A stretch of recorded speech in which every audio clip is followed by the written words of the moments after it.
99वां सर्ग। भरत का शत्रुघ्न आदि के साथ श्री राम के आश्रम पर जाना, उनकी पर्णशाला को देखना तथा रोते रोते उनके चरणों में गिर जाना। श्री राम का उन सबको हृदय से लगाना और मिलना। सेना के ठहर जाने पर भाई के दर्शन के लिए उत्कंठित होकर भरत अपने छोटे भाई शत्रुघ्न को आश्रम के चिन्ह दिखाते हुए उसकी ओर चले। गुरु भक्त भरत महर्षि वशिष्ठ को यह संदेश देकर कि आप मेरी माताओं को साथ लेकर शीघ्र ही आइए, तुरंत आगे बढ़ गए। सुमंत्र भी शत्रुघ्न के समीप ही पीछे पीछे चल रहे थे। उन्हें भी भरत के समान ही श्री रामचंद्र जी के दर्शन की तीव्र अभिलाषा थी। चलते चलते ही श्रीमान भरत तपस्वी जनों के आश्रमों के समान प्रतिष्ठित हुई भाई की पर्णकुटी और झोपड़ी देखी। उस पर्णशाला के सामने भरत ने उस समय बहुत से कटे हुए काष्ठ के टुकड़े देखे, जो होम के लिए संग्रहित थे। साथ ही वहां पूजा के लिए संचित किए हुए फूल भी दृष्टिगोचर हुए। आश्रम पर आने जाने वाले श्री राम और लक्ष्मण के द्वारा निर्मित मार्ग बोधक चिन्ह भी उन्हें वृक्षों में लगे दिखाई दिए, जो कुशों और चीरों द्वारा तैयार करके कहीं कहीं वृक्षों की शाखाओं में लटक रहे थे। उस वन में शीत निवारण के लिए मृगों की लेंदी और भैंसों के सूखे हुए गोबर के ढेर एकत्र करके रखे थे, जिन्हें भरत जी अपनी आंखों से देखा।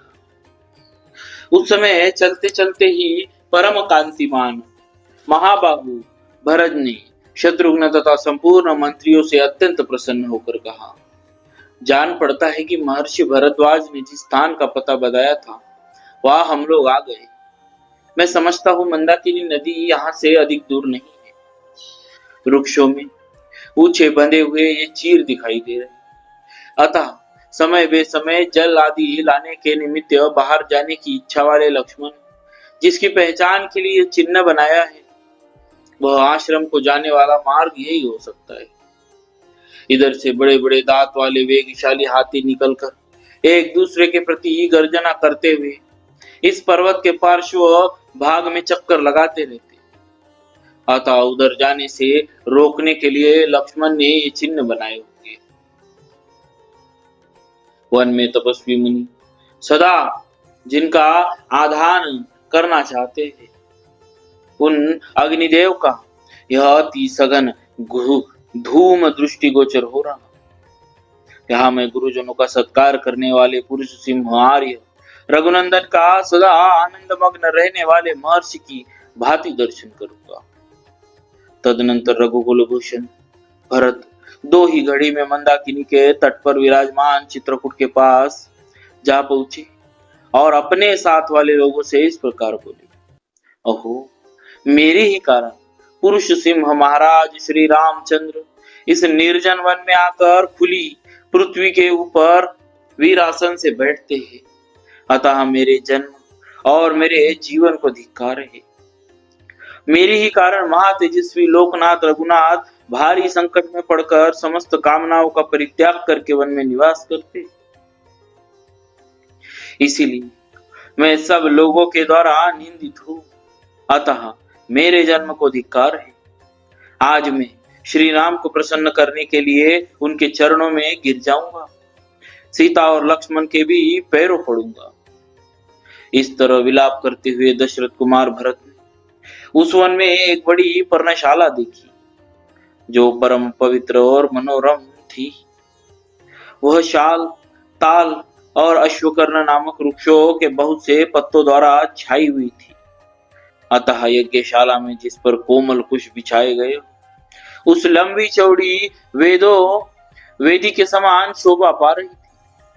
वहां इंद्रधनुष के समान बहुत से धनुष रखे गए थे, जो गुरुतर कार्य साधन में समर्थ थे, जिनके पृष्ठभाग सोने से मढ़े गए थे और जो बहुत ही प्रबल तथा शत्रुओं को पीड़ा देने वाले थे। उनसे उस पर्णकुटी की शोभा पा रही थी।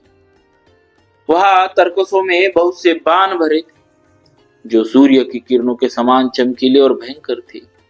उन बाणों से वह पर्णशाला उसी प्रकार सुशोभित होती थी, जैसे दीप्तिमान मुख वाले सर्पों से भोगवती पूरी शोभित होती है। सोने की म्यानों में रखी हुई 2 तलवारें और स्वर्ण में बिंदुओं से विभूषित 2 विचित्र ढाले भी उस आश्रम की शोभा बढ़ा रही थी।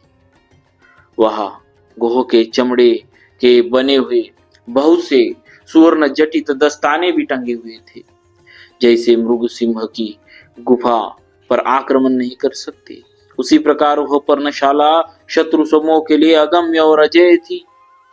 श्री राम के उस निवास स्थान में भरत ने एक पवित्र एवं विशाल वेदी भी देखी, जो ईशान कोण की ओर कुछ नीची थी। उस पर अग्नि प्रज्वलित हो रही थी। पर्णशाला की थोड़ी देर तक देखकर भरत ने कुटिया में बैठे हुए अपने पूजनीय भ्राता श्री राम को देखा, जो सिर पर जटा मंडल धारण किए हुए थे। उन्होंने अपने अंगों में कृष्ण मृग चर्म तथा चीर एवं वल्कल वस्त्र धारण कर रखे थे। भरत को दिखाई दिया कि श्री राम पास ही बैठे और प्रज्वलित अग्नि के समान अपनी दिव्य प्रभा फैला रहे।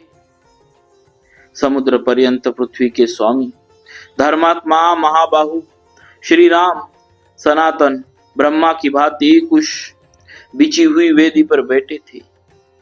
उनके कंधे सिंह के समान, भुजाएं बड़ी बड़ी और नेत्र प्रफुल्ल कमल के समान थे। उस वेदी पर वे सीता और लक्ष्मण के साथ विराजमान थे।